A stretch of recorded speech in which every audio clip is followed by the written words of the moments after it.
Dernière nouvelle urgente. Lamine Yamal blessé et hors de l'entraînement. Sera-t-il prêt pour le choc contre l'Atlético de Madrid? Mais ce n'est pas tout. Javier Tebas frappe encore et critique violemment le Barça, alimentant la tension avec le club catalan. Pourtant, Hansi Flick ne se laisse pas faire et répond avec une déclaration cinglante. Et que se passe-t-il avec Palmeiras qui stoppe les négociations pour Vitor Roque? Découvrez toutes les raisons cachées. Abonnez-vous, likez et activez la cloche pour ne rien manquer de l'actualité. C'est parti! Le feuilleton autour de Vitor Roque et sa possible signature pour Palmeiras a pris une tournure totalement inattendue. Le club de Sao Paulo, qui avait pourtant tout bouclé avec Barcelone et le Real Betis, a décidé de mettre un terme aux négociations. Du moins, pour l'instant.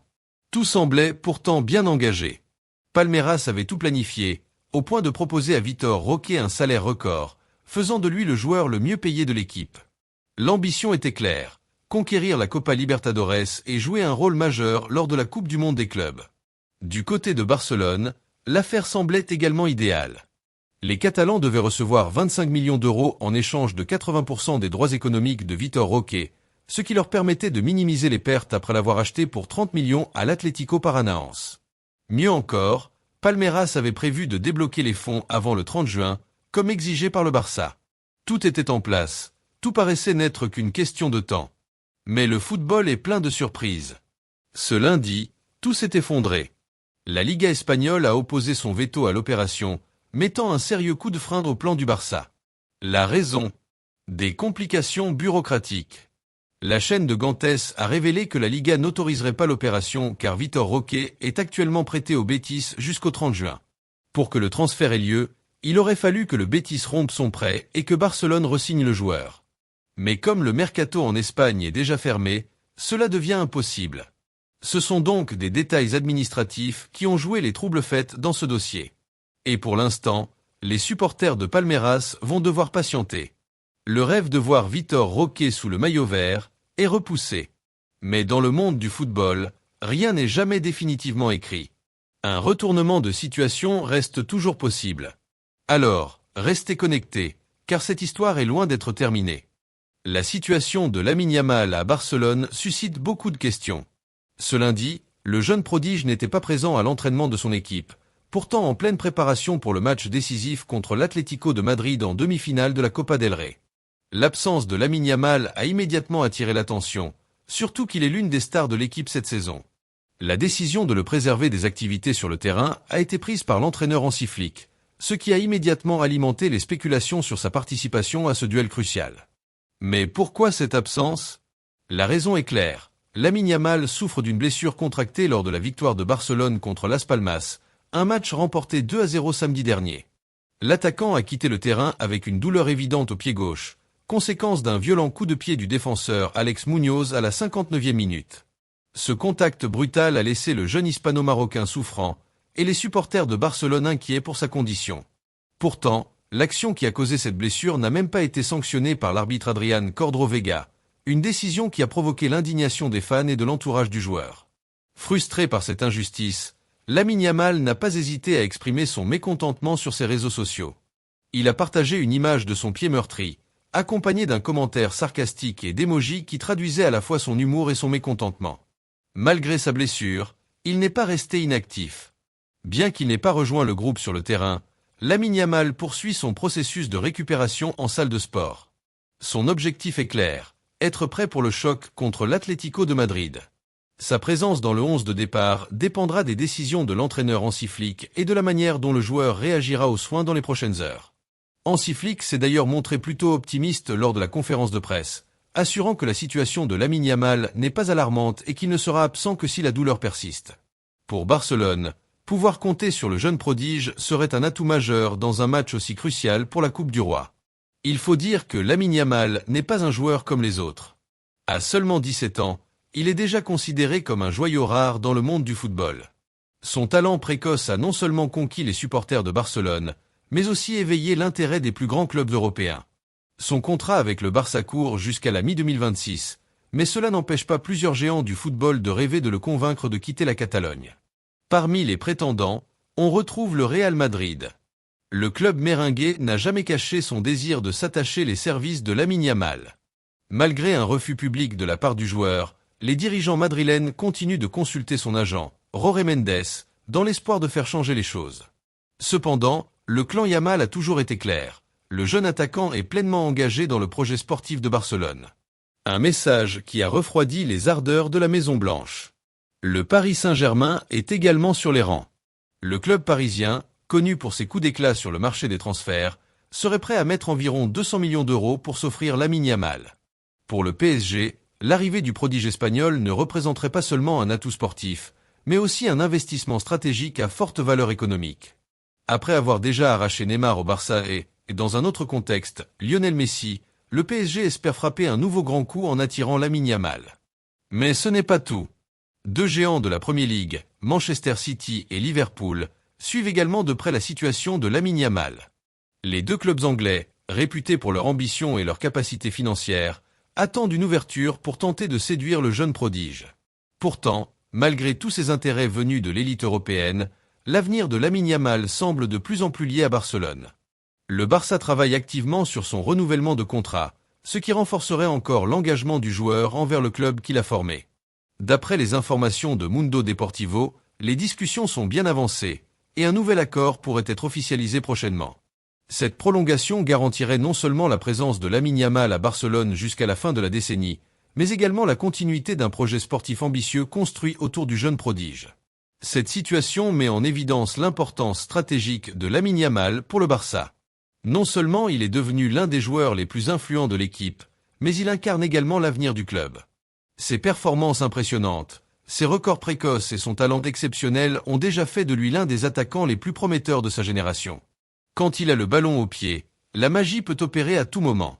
Pour l'instant, la priorité reste sa récupération. Le duel face à l'Atlético de Madrid approche à grands pas, et la présence de Lamine Yamal pourrait faire toute la différence dans ce choc décisif pour une place en finale de la Copa del Rey.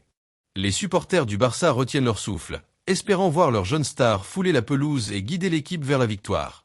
Mais une chose est sûre, que ce soit face à l'Atlético ou dans les années à venir, Lamine Yamal a un avenir brillant devant lui. Son histoire ne fait que commencer, et le monde du football n'a pas fini de s'émerveiller devant son talent.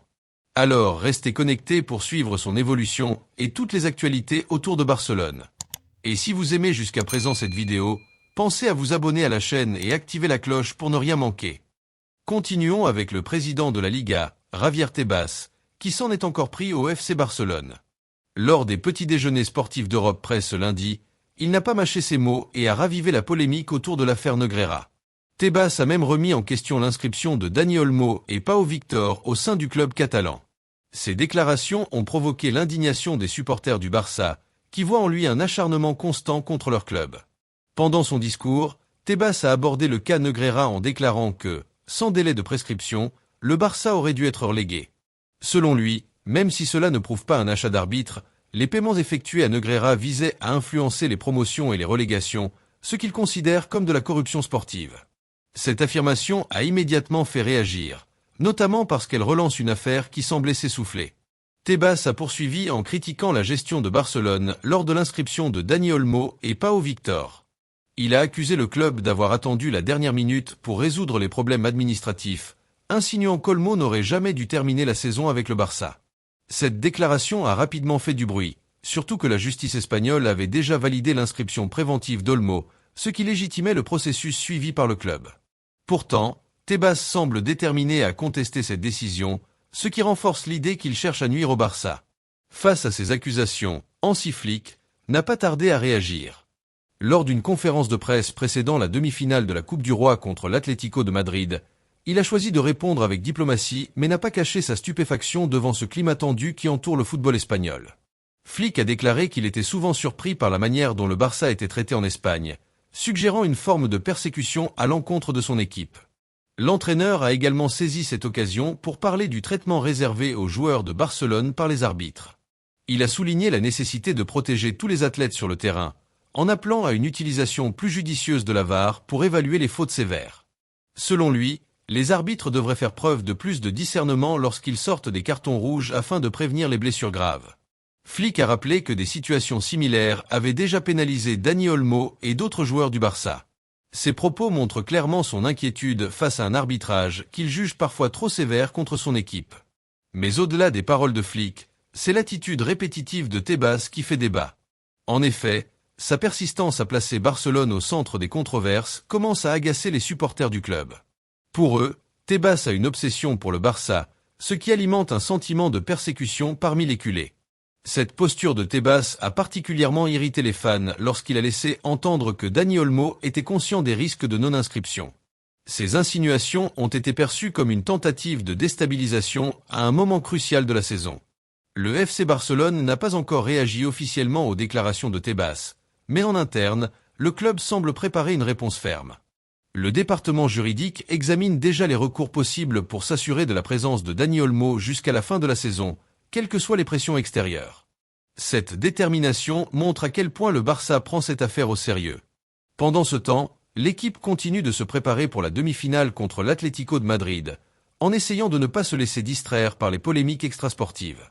Hansi Flick espère pouvoir compter sur Dani Olmo, malgré les attaques répétées de Tebas. Pour Barcelone, ce match est crucial pour atteindre la finale de la Coupe du Roi et continuer de rêver d'un titre national. Dans ce contexte, l'enjeu dépasse le simple cadre du sport, car le club lutte aussi pour protéger son image et son intégrité. Ce nouvel épisode du conflit entre Javier Tebas et le FC Barcelone montre à quel point les tensions restent vives entre les deux parties. Pour les supporters du Barça, cette rivalité dépasse le terrain de jeu.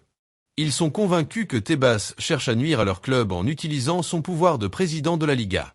De son côté, Tebas persiste dans ses accusations, renforçant l'image d'un dirigeant obsédé par Barcelone.